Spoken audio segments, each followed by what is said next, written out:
Thanks for coming. Well, we're super excited, obviously, at SpaceX to announce some of the details around the Falcon Heavy rocket, which is our large rocket development, really large rocket development. This is something we've alluded to in the past, but I've only just recently completed the design and have been able to increase the thrust and payload capability of the rocket considerably over our previous estimations. With Falcon Heavy, we'll be able to put basically well over 100,000 pounds into orbit. In fact, it's looking like at least on the order of 117,000 pounds, maybe even above 120,000 pounds, depending upon what the final performance numbers look like. This is a rocket of truly huge scale. As we mentioned in the press release, this is the 117,000 pounds is more than a fully loaded Boeing 737 with 136 passengers, luggage, and fuel in orbit. So that is really humongous. It's more payload capability than any vehicle in history apart from the Saturn V.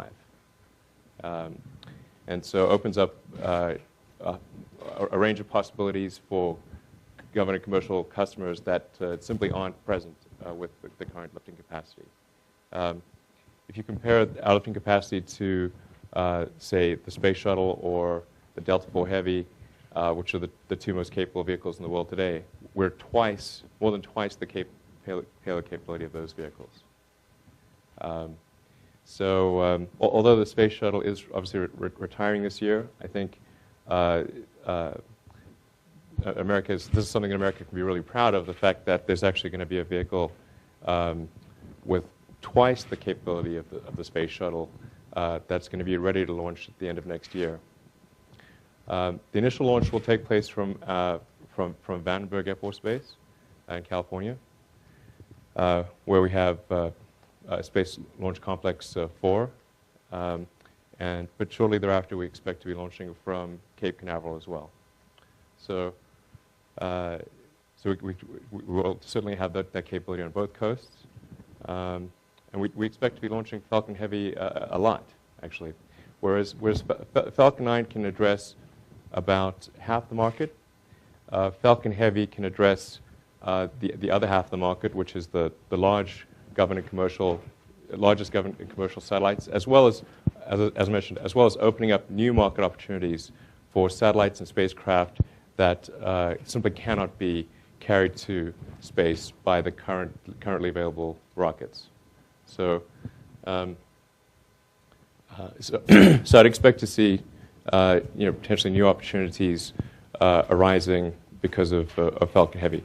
Also, from a cost standpoint, which is critically important in space, because costs have been steadily rising, launch costs have been steadily rising over the years, Falcon Heavy represents a huge economic advantage. Falcon Heavy costs about a third as much per flight as a Delta IV Heavy, but carries twice as much payload to orbit. So it's effectively a six-fold improvement in the cost per pound to orbit.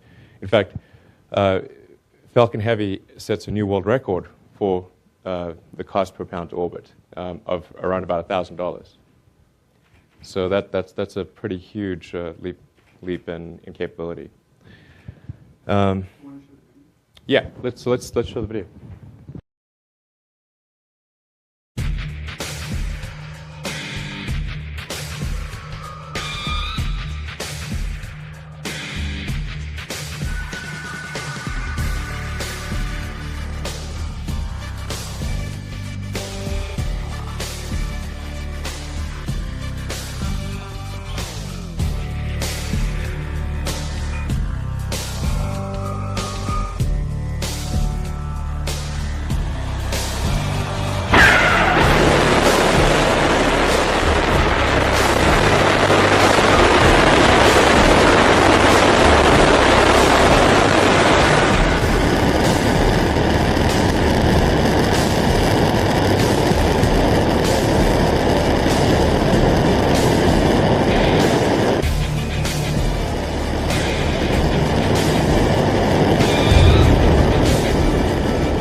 So in addition to representing a new world record in cost per pound to orbit, the Falcon 9 is also designed to meet the NASA human rating standards. So, for example, it is designed to to handle with structural safety margins that are 40% above the actual flight loads that it expects to encounter, as opposed to the normal satellite launches, which are designed to only 25% above the flight loads.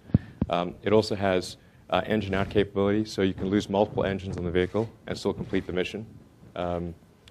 It has cross-feed between the cores, which is the first time any rocket has been able to cross-feed propellant between the cores.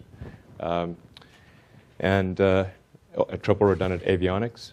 And all of this is such that it can launch people if need be and do so safely.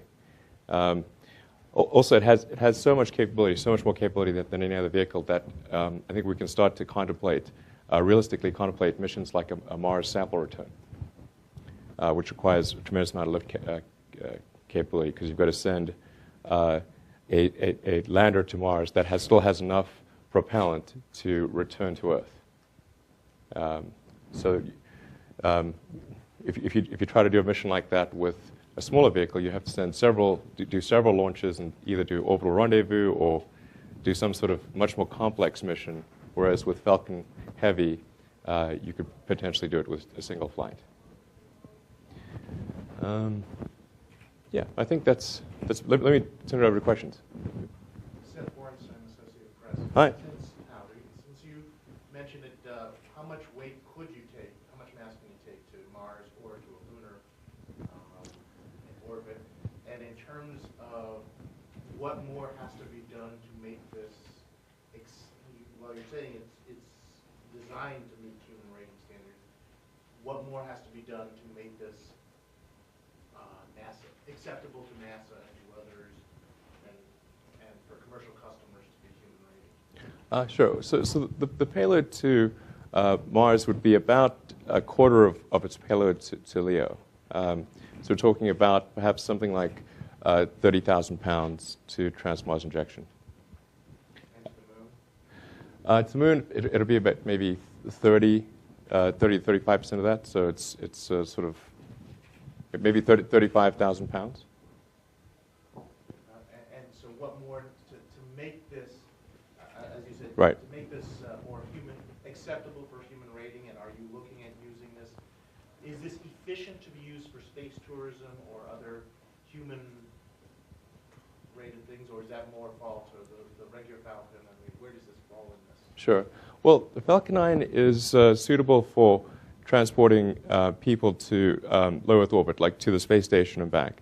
But Falcon 9 doesn't quite have the lifting power to go beyond the space station, whereas Falcon Heavy could go really much further than low Earth orbit.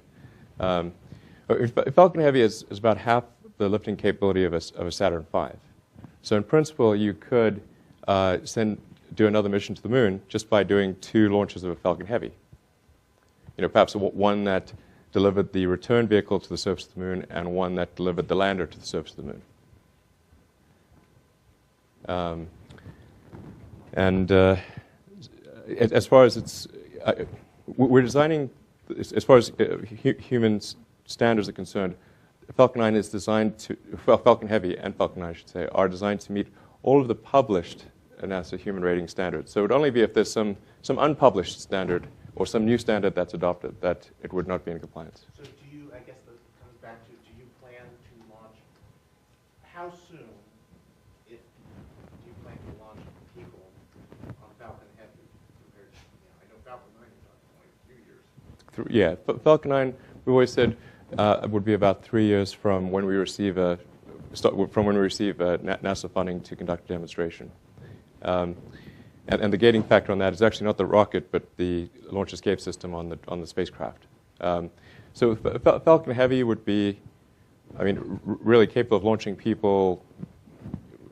I think as soon as we've proven it out with a few launches, really, there's no changes that we are aware of that we would make to Falcon Heavy that would be required to launch people. there may be changes to the spacecraft that it carries, but not to the launch vehicle itself. Or if they are, they're very minor. So yeah, it certainly opens up a wide range of possibilities, such as returning to the moon, and conceivably even going to Mars, although it would require probably twice as many launches as a moon mission. Right, aviation. Two questions. On your engine upgrade, is this the same upgrade that you're doing to meet the SES requirement for commercial satellites? Yes. Okay, and can you elaborate a little bit on that? And then also, who is your first, or what is your first payload? Sure. So we have an upgrade in the works for our Merlin engine, going from 95,000 pounds of sea level thrust to 140,000 pounds of sea level thrust. So it's a pretty substantial upgrade. And we're also making some design improvements to improve the manufacturability so we can go to a high rate of engine production. We're anticipating, if launch demand ends up being like we think it is, we'll have a production rate of about 400 booster engines a year, which I think would be more engines than the rest of world production combined. As it is, we're already more than the rest of US production combined, although that's not saying much, unfortunately. Your first payload? We do not have, so we're expecting to do an initial demonstration flight of Falcon Heavy that doesn't have a primary customer, although that could change. It'll probably have some smaller secondary satellites on board. However, we are highly confident of being able to, of announcing customers for Falcon Heavy for the second and subsequent flights. And we're in late-stage discussions with both government and commercial customers in that regard. Are you looking at a Stealth-type device, something that can launch more than one satellite at a time, given the capacity to lift? Yeah. Well, we actually, even on Falcon 9, have been launching secondary satellites. We launched some secondary satellites on the last flight of Falcon 9. With the upcoming flight of Falcon 9, the first one that's going to the space station, that will carry a couple of Orbcomm satellites. So with most missions, we expect to be launching secondary satellites. It's not always with the same dispenser, although that would make it a lot more convenient. But I think there's likely that most of our flights will carry secondary satellites.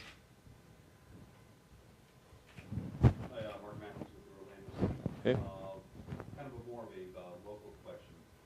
How many jobs do you expect to be created by this new rocket as it succeeds, and how soon will they be available, and where will they be? Well, I think you should definitely count on Falcon Heavy being there for the long term. So I'd say it's when it succeeds, and certainly hopefully that is right from the initial launch as it was with Falcon 9. We're starting off at Vandenberg, but they will then be transitioning to the Cape. We'll be upgrading a launch pad at Cape Canaveral so you can process both a Falcon 9 and a Falcon Heavy simultaneously, and they can both roll to the pad. We're also investigating the possibility at the Cape of using one of the old shuttle pads for Falcon Heavy.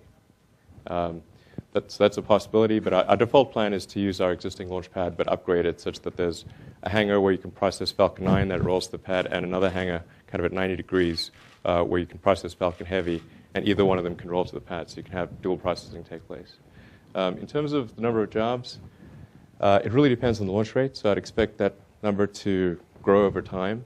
But I think once it really gets going, and we do expect more launches to occur from the Cape than from Vandenberg in the long haul with Falcon Heavy, because of most of our commercial customers want to go to GTO, which obviously leads to Cape launches. So we're expecting probably a couple hundred jobs. And by when would this couple hundred jobs? So we're talking early 2013, 2014? It depends on customer demand. So I'd say it's probably 2 to 3 years, but it really depends on what the customer adoption rate is. I think I'm confident of a couple hundred jobs when the customer adoption is high, when we're doing several launches a year. I mean, I think we'll probably do as many Falcon Heavy launches as we do Falcon 9 launches. I mean, our rough ballpark estimate is something in the order of 20 launches a year, of which roughly half are Falcon Heavy, roughly half are Falcon 9. And of those, probably 60% to 70% are going out.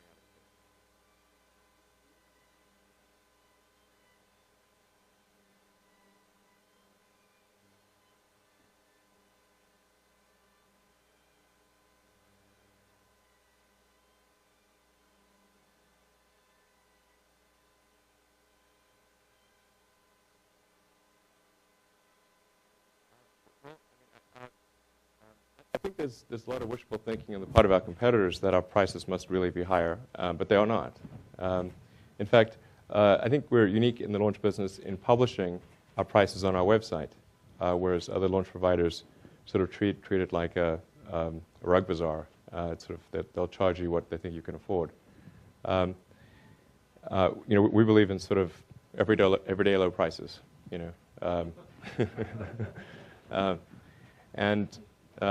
And we've stuck to our guns on that.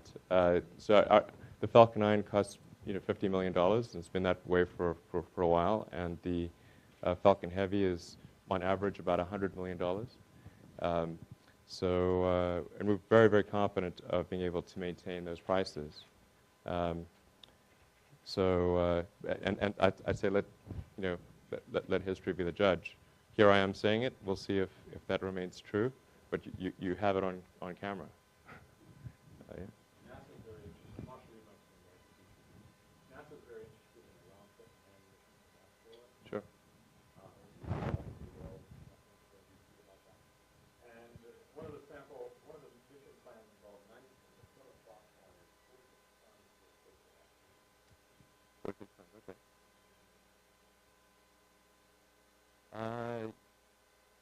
Escape velocity zero. That's a zero C3, or is that what's meant by escape velocity? C2, sorry. Zero beyond zero. Yeah, escape velocity is like this. It's sort of generally thought of in something called units of C3. Well, let's see. We could do. Probably in the order of, I think with it's a bit of a stretch, but you might be able to do it with two Falcon Heavies. Kind of depends on what kind of velocity you're really looking for, and whether the spacecraft that you're launching has some delta V capability. I mean, that's just how they spec the mission. Right. Well, let me put it this way. I'm confident you could do such a mission with two Falcon Heavies. It's actually easy to get to the moon.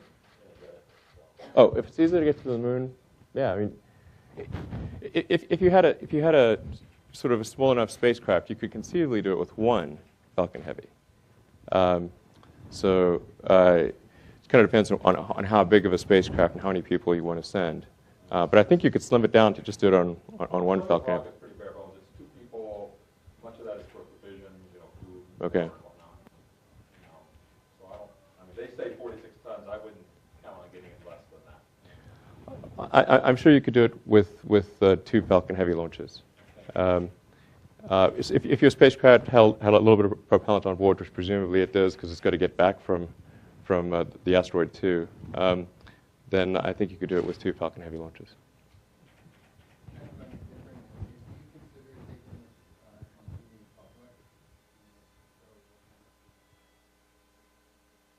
I think we've thought a lot about going public. Before we do so, we want to make sure that we have a very predictable revenue stream, because the public markets don't like surprises. But I think that there's a decent chance we'll look at going public towards the end of next year. Not saying we will, but it's a possibility.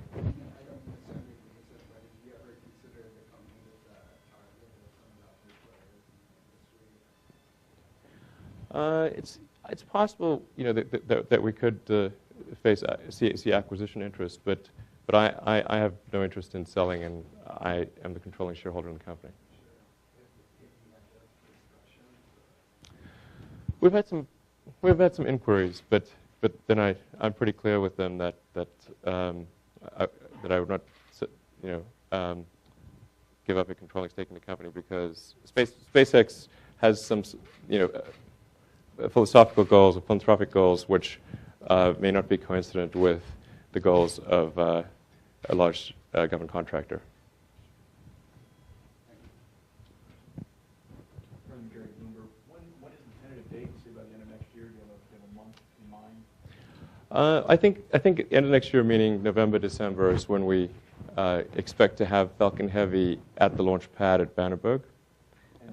And The launch itself is a little more difficult to predict because we have to go through final regulatory approvals. There could be things that we have to debug about the rocket and launch site interaction. So I think most likely what you'll see is rocket at the pad towards the end of next year, and then a launch sometime in 2013.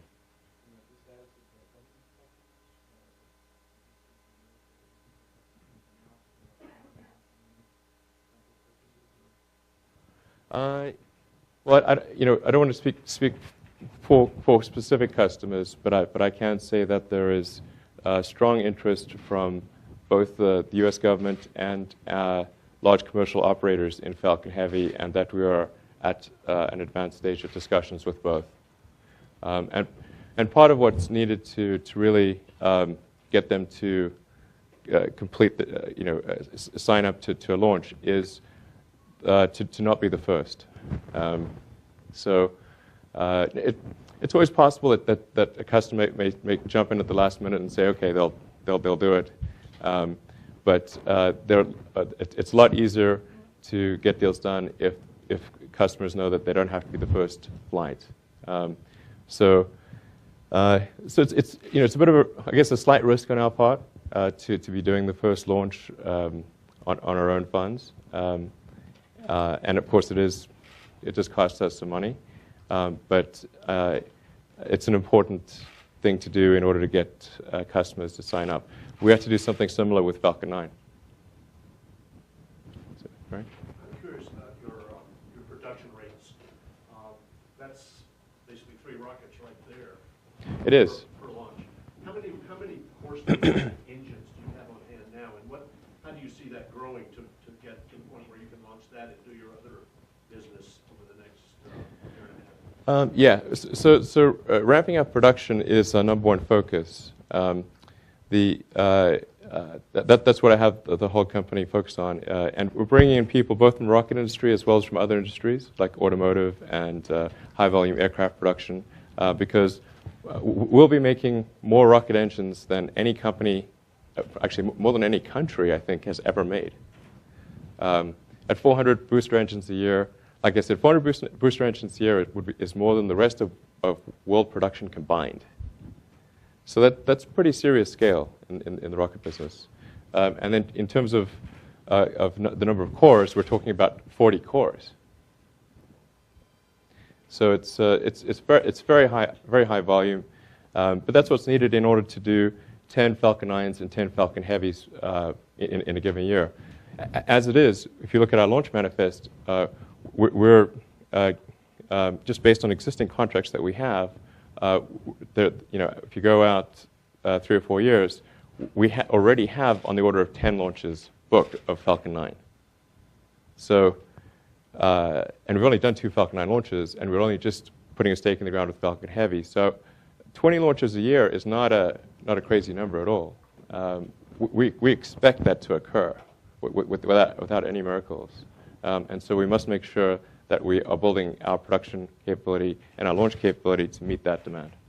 Just 2 follow-ups. One, what's your starting point now in terms of those 2 types of hardware, cores and engines? And what's the job impact up there in California of ramping up the production? Sure. So right now, our engine production rate is around 50 to 60 a year. That's what we can do with the Merlin 1C. Merlin 1D, in addition to being a thrust upgrade and some performance upgrade, is really designed for manufacturability as well. And it's helpful that I have experience from the automotive world as well, And because in automotive, 400 engines a year is nothing.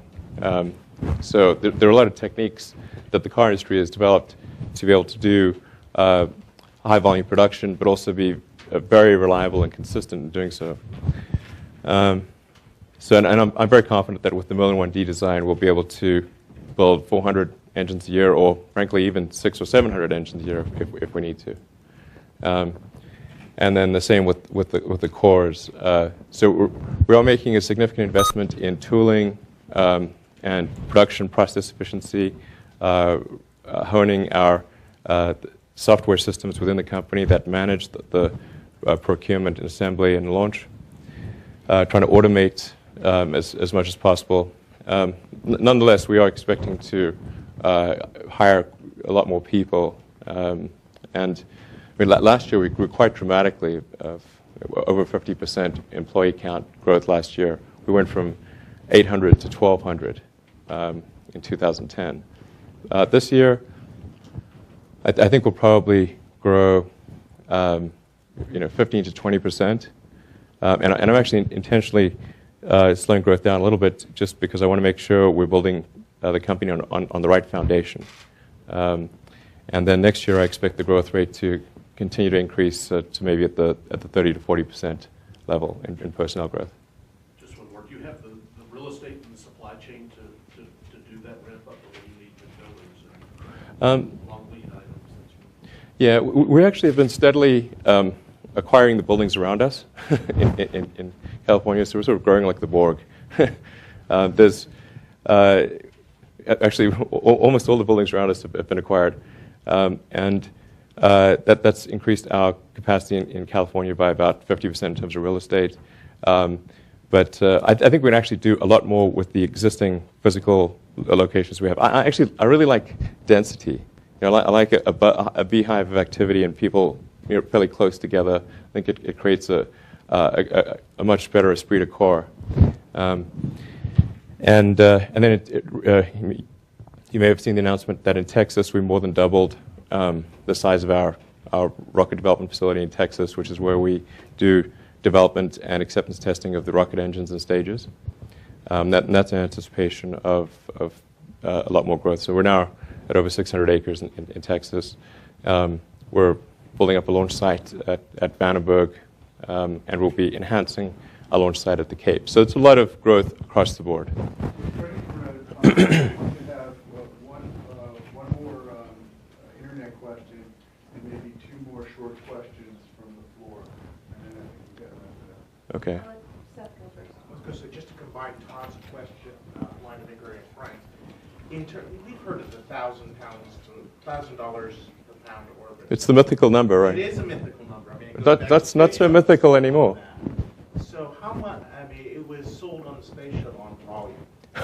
Right. They were going to do it on volume. Right. And it sounds like that's part here. If you do not launch 10 Falcon Heavies a year, if you are only launching 1 or 2 a year, will you still be at the 1,000 pounds to orbit, or is that only predicated on volume? Good question.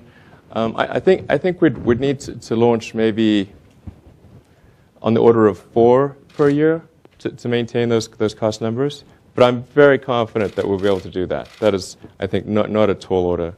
And I think it's going to be a lot closer to 10 than 4. Also, because of the commonality between Falcon 9 and Falcon Heavy, we're able to spread the overhead across both vehicles. Because really, Falcon Heavy is essentially the upgraded Falcon 9 with 2 additional first stages of side boosters. So that it's able to use the same tooling, be made on the same line, and I think therefore significantly improves the probability of holding to our cost numbers on Falcon Heavy. But I mean, you're hearing it from me directly. It's being recorded that we will stick to those prices and not go above them, except for inflation and stuff like that. So in current year dollars, we will stick to what we've said. Jessica Berman with Voice of America. Just a quick question. Would you describe for our listeners exactly what you're going to be doing in this first mission?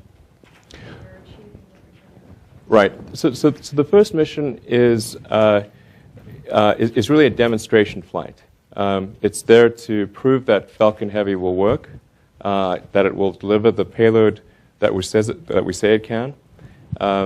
And we don't have a primary customer for it, but we're likely to have several smaller secondary satellites on board that will do a variety of things. And if we get lucky, maybe there'll be a big satellite at the last minute that wants to buy the flight at a reduced price. Okay. So. And last question from my class. She asked, is the Dragon going to be capable of going beyond low Earth orbit? Yes. Well, Dragon is capable of re-entering from even Mars velocities, so lunar velocities, Mars velocities. It's a very capable vehicle, and is not limited to simply low Earth orbit operations. Can I be a little late for the next one, or what's the? I want to make sure I give. I know I've got to give a talk to a bunch of foreign policy guys actually for lunch, but I can probably arrive a little later in the lunch than yeah. So let me see. I'll try to answer as many questions as I can. At the back. So could you lay out a scenario for us where you could use a Dragon and Falcon Heavy to do a lunar mission? It's certainly possible to do a lunar flyby mission with Falcon Heavy and Dragon, so that where you sort of send a Dragon spacecraft on a loop around the backside of the moon. In order to land on the moon, there would need to be a propulsive landing system developed, which we do not currently have planned. It's certainly something we could potentially do, but there's no question that with Falcon Heavy and Dragon, you could do a really cool mission, which would be a lunar flyby. So you could go past the back of the moon. You could even go a little further than they went in Apollo, which that'd be kind of cool, I think. I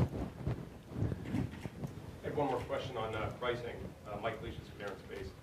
A few weeks ago, Jim Mazur was addressing a group of journalists down the street at United Technologies, and he had very positive things to say about SpaceX, but he was talking about how expensive it was to get to orbit. And he said, I used to work at SpaceX, and It's true. He said they've doubled their prices since 2002. Is that true? And if it's true, no, I don't think so. True, is that what would he point to? He didn't elaborate.